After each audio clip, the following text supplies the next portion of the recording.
আসসালামু আলাইকুম। আজকের ক্লাসে সবাইকে স্বাগতম। আজকে শুরু করতেছি গ্রামারের একটি গুরুত্বপূর্ণ বিষয়, তা হলো ন্যারেশন, যা আমাদের বিভিন্ন পরীক্ষায় আসে। আজকের ক্লাসে আমরা ন্যারেশনের মৌলিক বিষয়গুলো ধাপে ধাপে শেষ করব।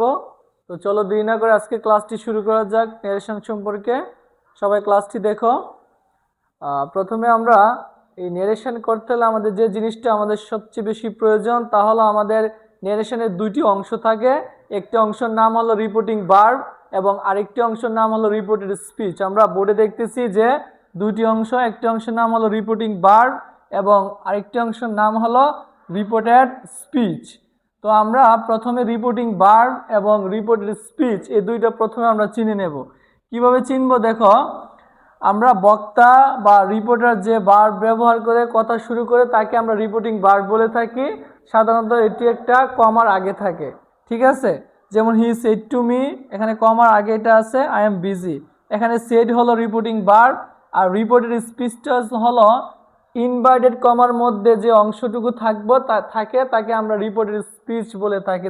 যেমন এখানে একটা ইনভার্টেড কমা আছে, এই ইনভার্টেড কমার মধ্যে যে অংশটুকু অবস্থান করবে তাকে আমরা রিপোর্টেড স্পিচ বলবো।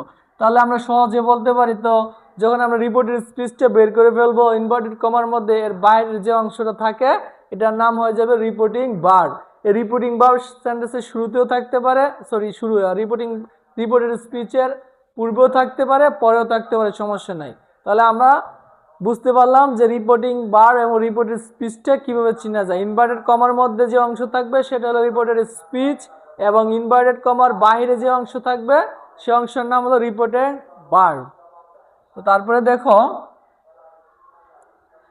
আমরা এই ন্যারেশনটাকে আমরা সবাই জানি যে ন্যারেশন দুই ধরনের হয়, একটা হলো ডিরেক্ট ন্যারেশন আর একটা হলো ইনডাইরেক্ট ন্যারেশন।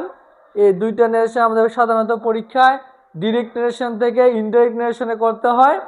তো ডিরেক্ট ন্যারেশন মানে হলো প্রত্যক্ষ উক্তি, যেটা বক্তার কথা হুবহুব নিজের ভাষায় কোনো পরিবর্তন না করে প্রকাশ করে তাকে আমরা ডিরেক্ট ন্যারেশন বলে থাকি।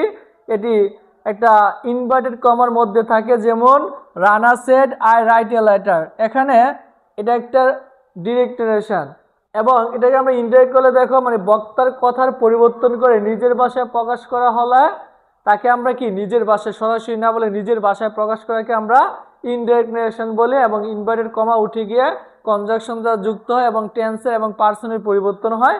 যেমন Rana said that he wrote a letter, এখানে কনজাংশন যুক্ত হয়েছে এবং টেন্সের পরিবর্তন হয়েছে, এটা হলো ইনডাইরেক্ট ন্যারেশন। আমাদের পরীক্ষায় সাধারণত ডিরেক্ট থেকে ইনডাইরেক্ট ন্যারেশনটা আসে। তো চলো এখন আমরা কিভাবে ন্যারেশনের পরিবর্তনগুলো হয়, কোন কোন জায়গায় পরিবর্তন হয় এই জিনিসগুলো নিয়ে আলোচনা করি।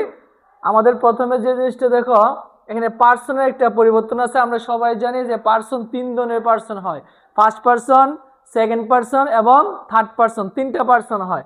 তো এই তিনটা পার্সনের মধ্যে আই হলো আই উই, এটা হলো ফার্স্ট পার্সন এবং ইউ সেকেন্ড পার্সন এবং সর্বশেষ আই এবং উই ইউ ছাড়া বাকি যেগুলো থাকে সবগুলো হলো কি থার্ড পার্সন। এই পার্সনগুলো একটা পরিবর্তন হয়। দেখো, ফার্স্ট পার্সন পরিবর্তন হবে সাবজেক্ট অনুসারে, সেকেন্ড পার্সন পরিবর্তন হবে অবজেক্ট অনুসারে এবং থার্ড পার্সনে কি হবে না, কোনো পরিবর্তন হবে না। তো আমরা জানতে পারলাম যে তিনটা পার্সন থাকে, first person, second person, third person. First person পরিবর্তন হবে সাবজেক্ট, সেকেন্ড পার্সন অবজেক্ট এবং থার্ড পার্সনে কি নাই, কোনো পরিবর্তন নাই। কিভাবে দেখো, আমাদের একটা বাস্তব উদাহরণ আছে যে হি সেড টু মি, দেখো he said to me I like you. এখন এটাকে আমরা পরিবর্তন করতে হলে কিভাবে হবে, প্রথমে আমরা যেমন সেড টু পরিবর্তে টুল লিখলাম, লিঙ্কিং ওয়ার্ড লেখার শুধু আমি পার্সনের পরিবর্তনটা দেখাই। এখানে আই হলো ফার্স্ট পার্সন, এটা পরিবর্তন হবে সাবজেক্ট অনুসারে, এখানে সাবজেক্ট হি, সেই কারণে এখানে কি বসলো হি, ঠিক আছে? এটা বুঝলাম আমরা পার্সনের পরিবর্তন। তারপরে দেখো, আমরা পার্সনের পরে আমরা টেন্সের পরিবর্তনে চলে আসি। এই তিনটা জিনিস আমাদের খুবই গুরুত্বপূর্ণ। টেন্সের ব্যাপারটা যে প্রেজেন্ট টেন্স থাকলে পাস্ট টেন্স হয়, পাস্ট টেন্স থাকলে পাস্ট পারফেক্ট টেন্স হয় এবং কিছু মডেল ভার্বগুলো আছে, মডেলগুলো থাকলে যেমন আমরা এখানে চার্ট আছে, আমরা চার্টের মাধ্যমে দেখে দিচ্ছি। যেমন যে এম ইজ আর, এটা অনেকে যারা টেন্স বুঝি না, আমরা টেন্সে ঝামেলায় পড়ি, তারা টেন্স না জানলেও এই টেবিলটা আপাতত মুখস্থ রাখলেও আমরা ন্যারেশন করতে পারবো। তো এখানে আছে এম ইজ আর থাকলে হয় ওয়াজ ওয়ার, তারপরে সাবজেক্ট অনুযায়ী ওয়াজ এবং ওয়াজ কোথায় এবং ওয়ার কোথায়, সিঙ্গুলারের সাথে ওয়াজ বসে এবং প্লুরালের সাথে ওয়ার বসে। ঠিক তেমনি হ্যাভ হ্যাজ থাকলে হ্যাড হয়। তারপরে পাস্ট পাস্ট মানে এখানে পাস্ট ইনডিফিনিট টেন্স থাকলে পাস্ট পারফেক্ট টেন্সে লিখতে হয়, অর্থাৎ পাস্ট পারফেক্ট টেন্স বলতে হ্যাড প্লাস ভার্বের পাস্ট পার্টিসিপল ফর্ম।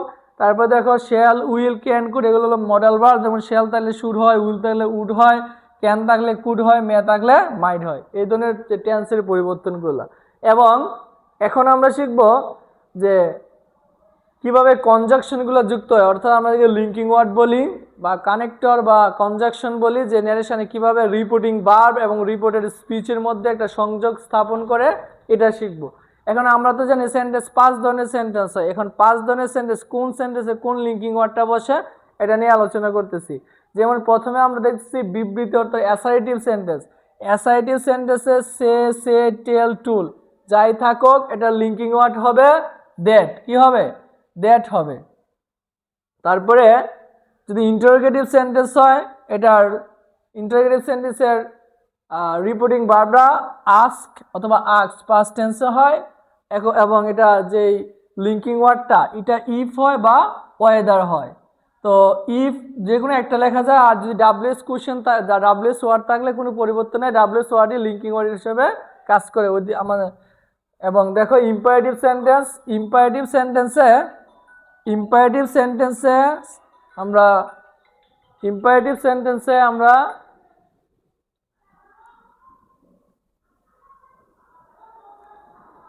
দেখো ইম্পারেটিভ সেন্টেন্সে অর্ডার, রিকোয়েস্ট, অ্যাডভাইস এবং টুল এই ধরনের লিঙ্কিং ওয়ার্ডগুলো ব্যবহৃত হয়। অর্ডার, রিকোয়েস্ট, অ্যাডভাইস, টুল এই ধরনের রিপোর্টিং ভার্ব ব্যবহার হয় এবং লিঙ্কিং ওয়ার্ড ব্যবহার কি টু। অপটেটিভ সেন্টেন্সে যদি কোনো দোয়া বা প্রার্থনা বোঝায় সেক্ষেত্রে আমরা প্রে বা প্রেড ব্যবহার করি, এবং যদি আশীর্বাদ বোঝায় সেক্ষেত্রে আমরা উইশড ব্যবহার করব, লিঙ্কিং ওয়ার্ডটা দ্যাট। এক্সক্লেমেটরি সেন্টেন্সে আমরা কি ব্যবহার করব, যে exclaim with joy, exclaim with sorrow এবং ওয়ান্ডার, যেটা যদি আনন্দ বোঝায় জয় ব্যবহার করব, দুঃখ বুঝাইলে সরো, কোনো অবাক বুঝাইলে আমরা ওয়ান্ডার ব্যবহার করব। 5 প্রকার সেন্টেন্সের মধ্যে এখন আমরা শুরু করব অ্যাসার্টিভ সেন্টেন্স থেকে। একটার পর একটা আমরা বাকি সেন্টেন্সগুলো শিখাচ্ছি, যে অ্যাসার্টিভ সেন্টেন্সগুলো আমরা কিভাবে চিনব। যদি ইনভার্টেড কমার শুরুতে কোনো সাবজেক্টিভ প্রোনাউনগুলো থাকে, I, we, you, he, she, they এই ধরনের সাবজেক্টিভ প্রোনাউনগুলো থাকে, এগুলো অ্যাসার্টিভ সেন্টেন্স। আর অ্যাসার্টিভ সেন্টেন্সগুলো হলে আমরা সেডের পরিবর্তে সেডই লিখব যদি সেড থাকে, আর যদি সেড টুর পর সেড টু লেখা থাকে অর্থাৎ সেড টু এরপরে একটা অবজেক্ট থাকে সেক্ষেত্রে আমরা টুল ব্যবহার করব। ইনভার্টেড কমা তুলে নিয়ে রিপোর্টিং ভার্ব এবং রিপোর্টিং স্পিচকে সংযুক্ত করার জন্য একটা লিঙ্কিং ভার্ব ব্যবহার করব বা কনজাংশন, তাহলে দ্যাট ব্যবহার করব। তারপরে আমরা সবাই জানি ফার্স্ট পারসন পরিবর্তন হয় সাবজেক্ট অনুসারে, সেকেন্ড পারসন অবজেক্ট এবং থার্ড পারসন কিন্তু পরিবর্তন হয় না। এখন দেখো আমরা উদাহরণের মাধ্যমে এগুলো শিখে নেই। যেমন লেখা আছে, দেখো কি লেখা আছে, he said to me I am reading book. তো he said to me I am reading book লেখা আছে, এখানে সেড টু যেহেতু আছে আর এটা একটা অ্যাসার্টিভ সেন্টেন্স, আই আছে, আমরা এখানে টুল লিখলাম এবং কনজাংশন দ্যাট দ্বারা যুক্ত করলাম। এখানে আই ফার্স্ট পারসন সাবজেক্ট পরিবর্তন হয়েছে সাবজেক্ট অনুসারে, হি অনুসারে এখানে আমরা হি লিখলাম। আর প্রেজেন্টে এম ইজ তাহলে কি হয়, ওয়াজ বা ওয়ার হয়, যেহেতু আই সিঙ্গুলার ওয়াজ হয়েছে। আর যেটা চিরন্তন সত্যের ব্যবহারটা দেওয়া হয়, teacher said the earths move around the sun, তাহলে দ্য সেডির পরিবর্তে আমরা সেডি লিখলাম, যে অ্যাসার্টিভ লিঙ্কিং ওয়ার্ড দ্যাট ব্যবহার করার পরে দ্য আর্থ এটা থার্ড পারসন যা আছে তাই, এবং চিরন্তন সত্য হলে কি হয় না, টেন্সের কোনো পরিবর্তন হয় না। যদি এখানে আমরা অবজেক্ট হইতো, যে এখানে আয়ের পরিবর্তে যদি আমরা ইউ লিখি সেক্ষেত্রে অবজেক্ট অনুসারে পরিবর্তন হবে, এবং যদি অন্য কোনো সাবজেক্ট থার্ড পারসন থাকে কোনো পরিবর্তন হবে না। তারপরে দেখো আমাদের ইন্টারোগেটিভে চলে আসি। ইন্টারোগেটিভ সেন্টেন্স কি? ইন্টারোগেটিভ সেন্টেন্স অত্যাধিক সহজ, কারণ এটা আমরা জানি প্রশ্নবোধক চিহ্ন থাকলে তাকে আমরা কি বলি, ইন্টারোগেটিভ সেন্টেন্স বলে থাকি। আর ইন্টারোগেটিভ সেন্টেন্সে আমরা সেড বা সেড টুর পরিবর্তে আস্ক বা ইনকোয়ার অফ বা ওয়ান্টেড টু নো তিনটাতে যে কোনো একটা হতে পারে, কিন্তু আমরা যে সচরাচর আস্ক ব্যবহার করি এটাই ব্যবহার করব। তারপরে যদি লিঙ্কিং ওয়ার্ড আমরা ইফ, কমন একটা সবচেয়ে কম সহজ ইফ ব্যবহার করব। আর যদি অক্সিলারি ভার্ব, ধরো ইন্টারোগেটিভ সেন্টেন্সে 2 প্রকার হয়, একটা হচ্ছে ইয়েস নো কোশ্চেন, একটা ডাব্লিউএস কোশ্চেন। অর্থাৎ যেটা অক্সিলারি ভার্ব দিয়ে যে সেন্টেন্সগুলো শুরু হবে এটা হচ্ছে ইয়েস নো কোশ্চেন ইফ ব্যবহার করব। আর যদি ডাব্লিউএইচ ওয়ার্ড দ্বারা কোনো ইন্টারোগেটিভ সেন্টেন্স শুরু হয় আমরা ডাব্লিউএইচ ওয়ার্ড ব্যবহার করব, ঠিক আছে। তারপরে আমরা সেন্টেন্সটাকে অ্যাসাইটিভ করবো একটা এক্সাম্পলের মাধ্যমে। দেখো, he said to me are you going to school. এখন আমরা যেহেতু প্রশ্নবোধক চিহ্ন আছে ইনভার্টেড কমার মধ্যে বা রিপোর্টেড স্পিচে আমরা আক্স ব্যবহার করলাম, আর অক্সিলারি ভার্ব দিয়ে শুরু হয়েছে ইয়েস নো কোশ্চেন ইফ ব্যবহার করলাম, লিঙ্কিং ওয়ার্ড। তারপরে দেখো ইউ সেকেন্ড পারসন, এটা পরিবর্তন হয় অবজেক্ট অনুসারে। অবজেক্ট কি? অবজেক্ট হলো এখানে মি, এবং মি এর সবসময় লিঙ্কিং ওয়ার্ডের পরে সাবজেক্টিভ ফর্ম বসাইতে হয়। সো মি এর পরিবর্তনে কি হবে? আই। আর present tense am is are, তাহলে মাঝে কি হয়? ওয়াজ ইউর, বাকি যা আছে তাই, পরিবর্তন নাই। আর দেখো ডাব্লিউএইচ ওয়ার্ড দিয়ে যখন হয় the teacher said what is your name, এখন আমরা সেটির পরিবর্তে আক্স লিখার পরে আক্স লিখলাম, এবং লিঙ্কিং ওয়ার্ড যেহেতু ডাব্লিউএইচ ওয়ার্ড সরাসরি দেওয়া সাবজেক্ট অনুসারে সাবজেক্ট কি, সরি ভুল হয়েছে, আমরা ইউর হলো সেকেন্ড পারসন, পরিবর্তন হবে অবজেক্ট অনুসারে। তো এখানে হোয়াট দ্য টিচার সেড, এখানে মিটা উজ্জ্বল আছে, দেওয়া হয় নাই, ধরো মি, তো মি এর পসেসিভ হলো কি মি, মি এর পসেসিভ হলো মাই, আর নেম ইজটা কি হয়েছে? ওয়াজ। প্রথমে দেখতেছি মূল ভার্ব দিয়ে শুরু হলে ইনভার্টেড কমা উঠে গিয়ে টু প্লাস ভার্বের বেস ফর্ম বসে।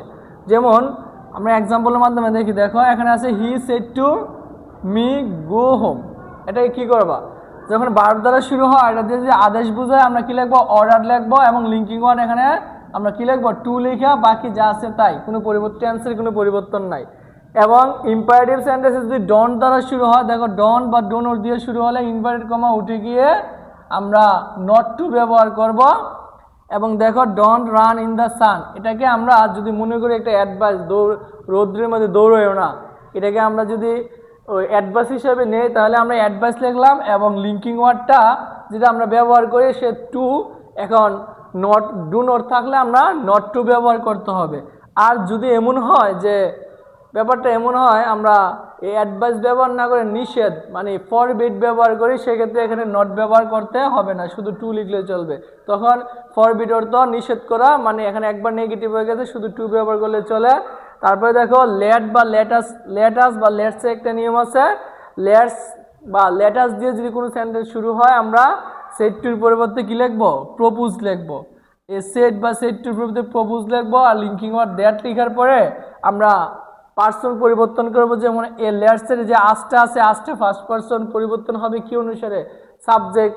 সাবজেক্ট হলো হি, এখানে যেহেতু হি একটা সিঙ্গুলার না, সিঙ্গুলার প্লুরাল না, এটাকে এই হি এর প্লুরাল কি দেয়া লিখতে হবে। আর মুখস্থ একটা আমরা মডেল বলে লিখতে হবে শুড। শুড লিখার পরে বাকি যেটা আছে বাকি অংশ লেখা যায়। তাছাড়া এখানে আমরা দেয়া শুড না লিখে মুখস্থ উই শুড লিখলেও পারি, ঠিক আছে।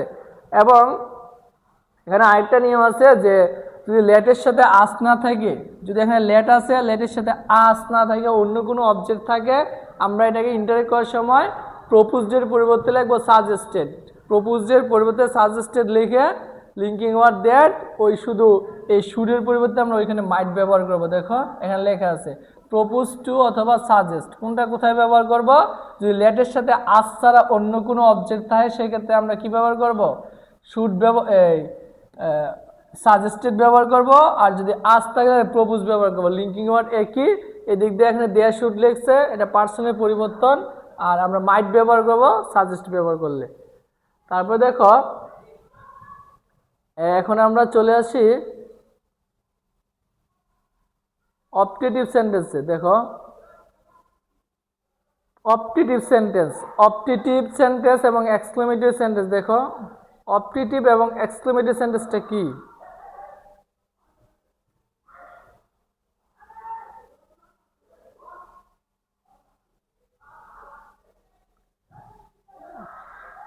অফ করতো।